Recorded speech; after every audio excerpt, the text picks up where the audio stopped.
it's time to let everybody else be there for him. You know what I mean? Like as soon as he found the news, he grieved a little bit and he was like motivating everybody else, man. Let's go. You know what I mean? Like, he went he had an appointment Friday. He was right back here Saturday on the sideline with me trying to help these young guys. So that's just who he is, man. He deal with so much adversity and never let it break him, man. He's a tremendous kid.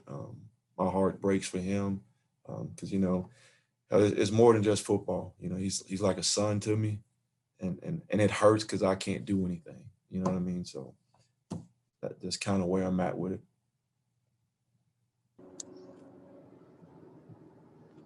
You muted, Greg. Let's go to Tyler Donahue. Go ahead, Tyler. Hey, Coach.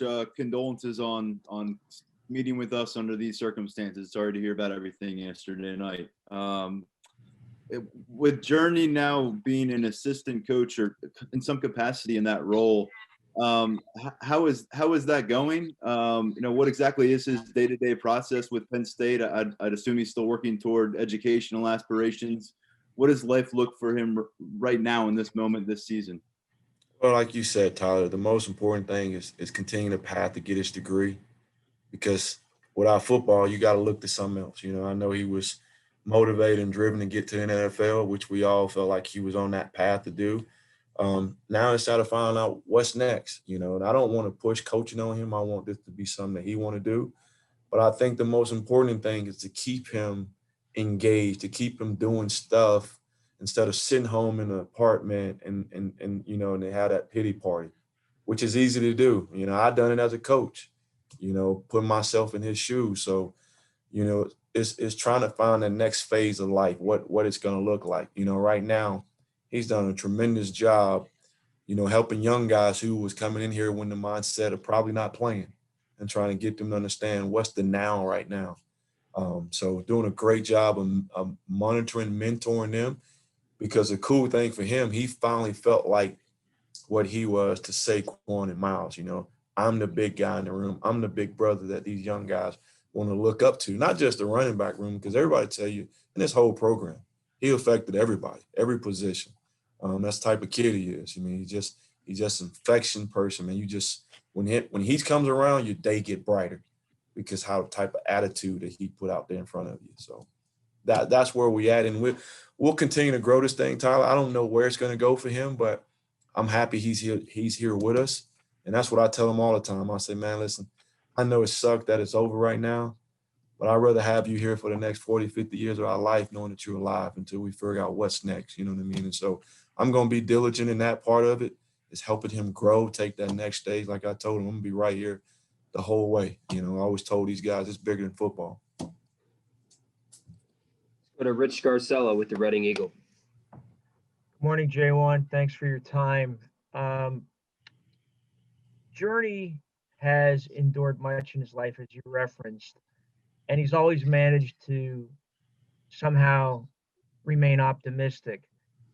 How will that serve him? How do you think it'll serve him going forward? And secondly, how is Noah handling his injury right now? Yeah, with Journey, I would say football. You know, football always give us an out. It's 4 hours a day where we can put the phones down. We can forget about what's going at home. And all of us. It's like the 4 hours where we can just focus on the now of us being together, being present, going over practice plan, game plans, and not have to worry about the outside. And that's what I worry a little bit. That's why I'm trying to make him stay active because I can only speak on experience, losing a brother my rookie year in the NFL, and just having football to go to practice helped me. When my son was diagnosed with Hodgkin lymphoma when I was at West Virginia, having a football practice to go to, being surrounded by the football family. Same with Journey when he lost his grandma and the five other people that passed in his life. He was always had football to draw him back in. So he had somebody to lean on. And so that's why it's so important to keep him around because you can draw back on your brothers, the people at the end of the day, going to have your back through the good and through the bad. And that's why I think when I said it's football, You know, it's more than just a game, you know, especially when you go through the ups and downs with the guys in the locker room. So I think it starts there, and I think it's in there right now until we found out what's next.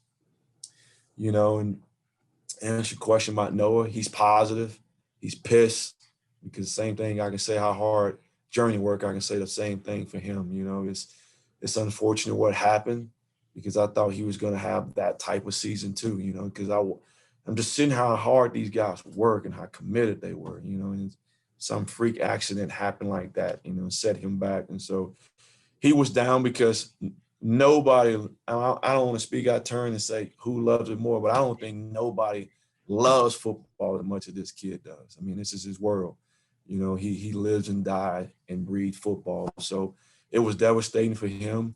You know, I did, you know, trying to make a joke out of it. I said, I'm never starting you again. The 2 starts you had, you both get an ankle deal. So maybe that's the jinx. So just trying to, you know, bring some laughter and light to it. So, you know, he'll be fine. You know, he'll approach everything. He's here every day, in the meeting room, pushing these guys. It's amazing the leadership that the 2 guys we're talking about, how much they grown, you know, because you're really talking about becoming a freshman to a sophomore, even for Journey, even though he's been here a little bit longer, but from really being a guy to now being in that shoes where I can help lead. So that growth has been tremendous. You know, it's been hard to overcome. I'm not going to sugarcoat it, because in my mind, and it's just, again, I always say everything's an opinion.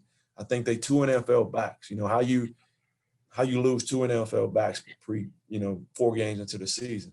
You know, some people can overcome. It's just been tough, and we all dealing with it, and we will, you know. So don't make that excuse, but that's part of life, and it ain't the NFL. We can go sign guys off the street. So we got what we got, and we'll get better with them. Go to Donnie Collins with Scranton Times. Hi, J1. Just your opinion on this. How good a coach do you think Journey could be if that's the path he really wants to take ultimately? Well, I think he got a great insight, you know, because of, you know, how he sees football now, how he understands the ins and out of football, you know, because every year we was building on something. You know, he was learning how to be a football player early, to starting to get some experience, and now growing into it. Like this whole off season, we were studying on secondary, how to see safety rotations to go along with blitz. You know, we always talking about how blitz add up with front movement. So how he can see the game in the run game, where the blitz coming from the field, where my read key change, and protection. Like the game was really starting to slow down to him. Like what we saw, and I said last year, the last 5 games of the season, I thought he was playing as good as anybody in the country.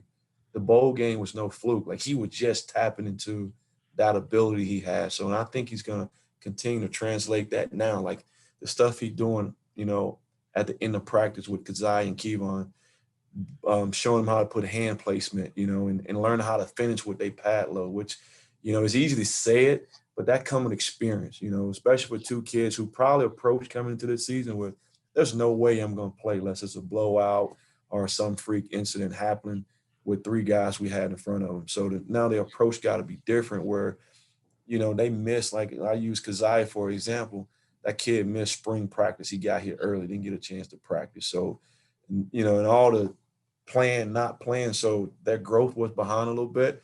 And so now I'm able to pick those pieces up that I give them, and then Journey can continue to build on it after practice, because when we got to be out the field, they can stay out there and do extra stuff. Let's go to Audrey Snyder with The Athletic.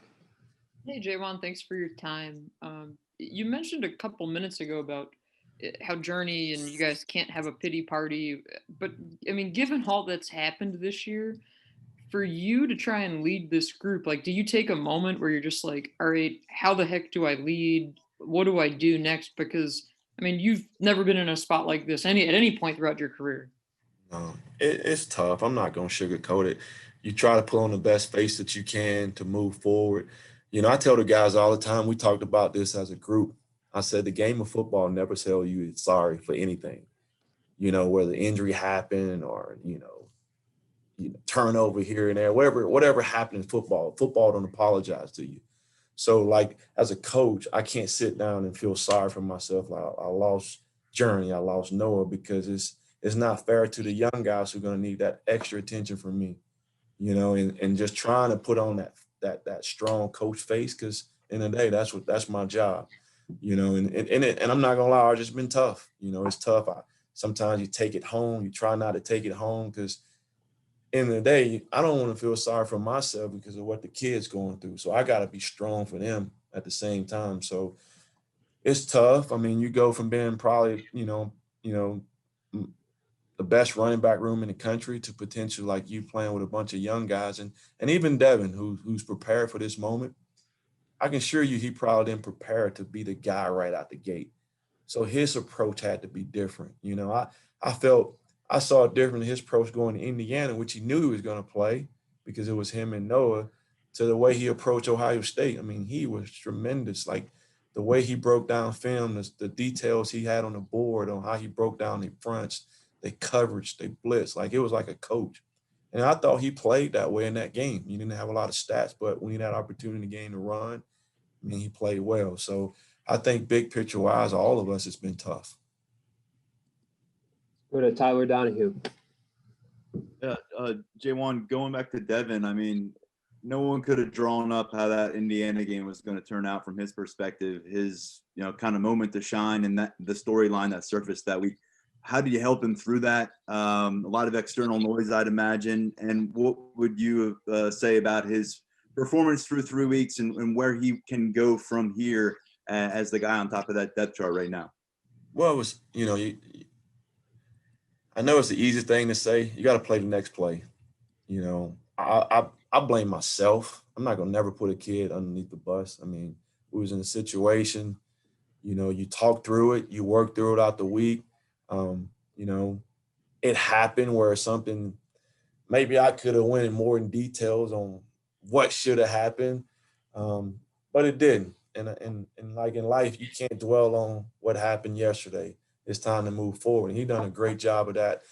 We talking about block out the noise, block out social media, because the same people pat you on the back, the same people tear you down the next day. So you got to better, if you live on social media, you got to handle the highs and lows with it. And so I thought he did a great job of tuning that out and focus on the next week. And like I said before, he had probably one of the best weeks of practice and preparation I ever seen out of him. And continue now.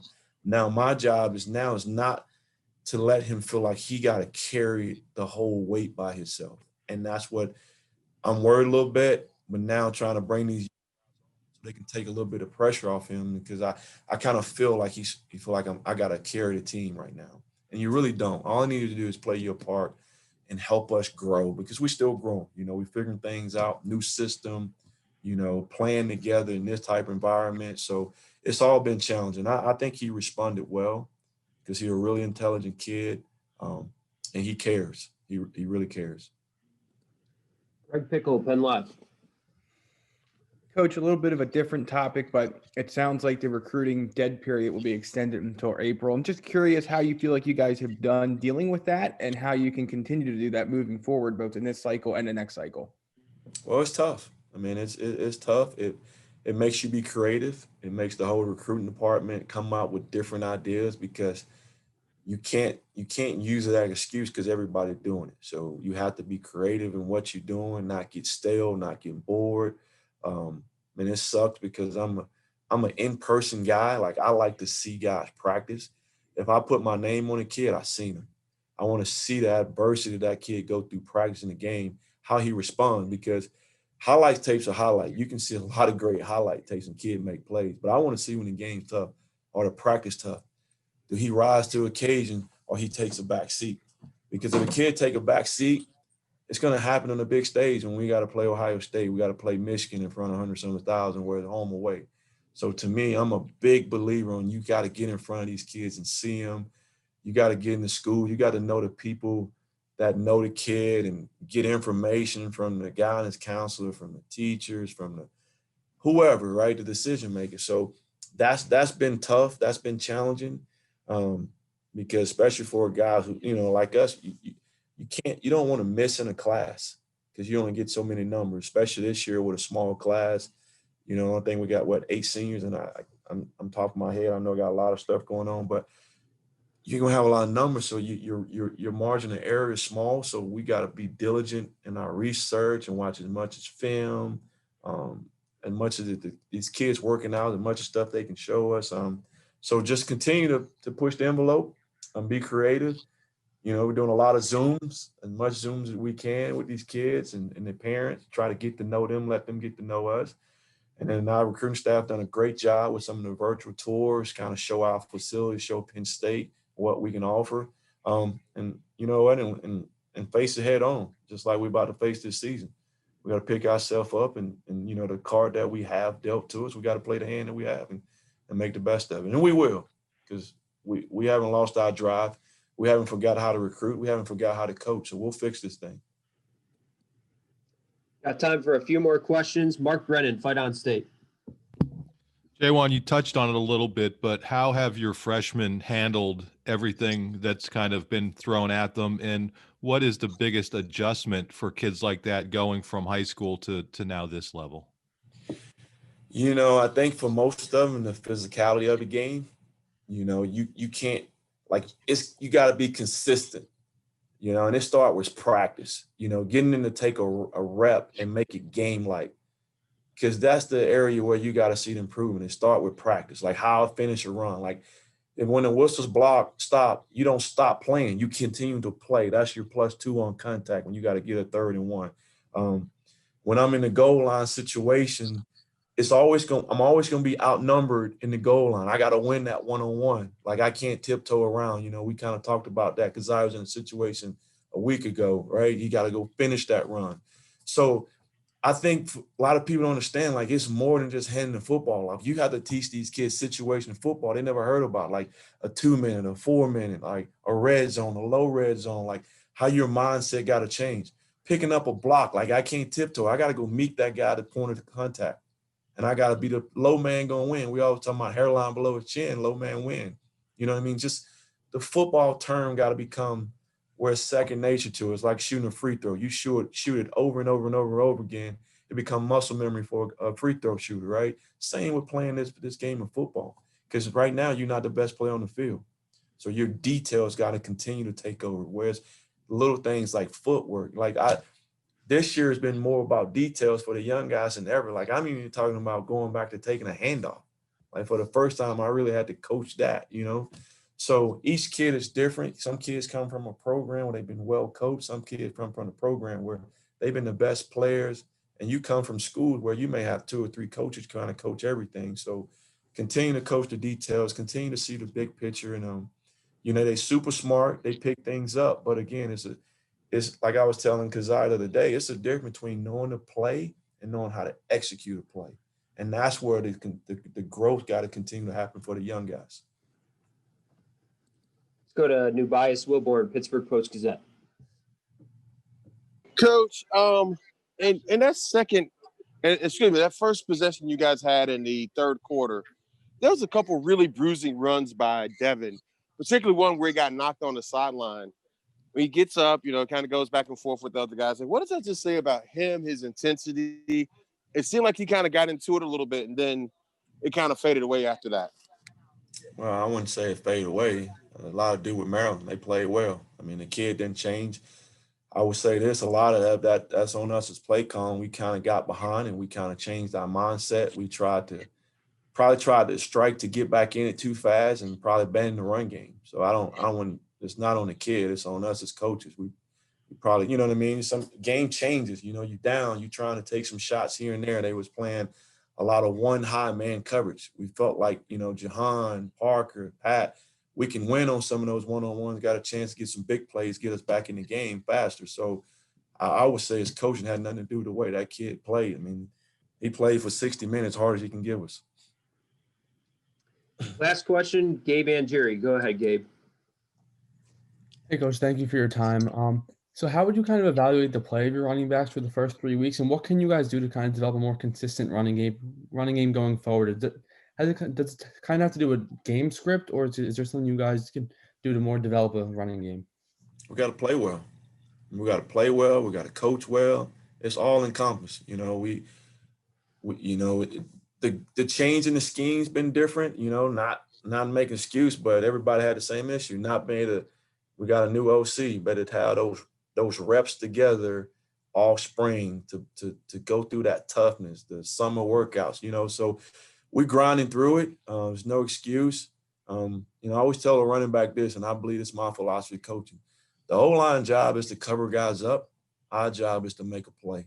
You know, if that means breaking a tackle or getting the guy in open space and winning, we got to do a better job at that. I'm never going to put the O-line in the bus, and I'm never going to make an excuse for what we do in this room. We got to play better. We got to coach better, though. And O-line will tell you, too, we all got to do our job. You know, it's never just one person. This is not basketball. It's not golf where one person can take over the game. It takes all 11 to play well. You know, because if one guy missing an assignment, it affects the whole play, whether it's a run, a pass, whatever it may be. So we just got to play with confidence, man. We got to go. And I think this is huge. We got to go have fun.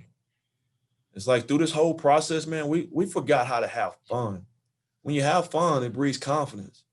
And I'm guilty of that too. I mean, I've been coaching, but I lost that part of it. And I'm probably pressing more because of the dynamics of the room change. I got to get back to doing it. I told Coach this. I told Tuesday, well, the first time I coached like I was coaching previous. You know, I felt like I can take the training wheels off the kids and I can coach them. I can push them. But sometimes not just coaching my room, but to help Phil with the O-line, to help Taylor with the receivers, and help Kurt with, you know, with some of the stuff he may be seeing. So the first time I can take the blinders off and I can be free a little bit because I'm so consumed with trying to coach every detail with young guys, just trying to make them right because everything changed every week, every day with every look. So again, just continue to build on that because if we get back to having fun, man, like we got good players. We still know how to freaking coach. We just got to do it. And it's time for us to hit the switch and do it together, all in, you know, players, coaches, all of us, man. Get back to having fun, man. And the rest of it take care of itself.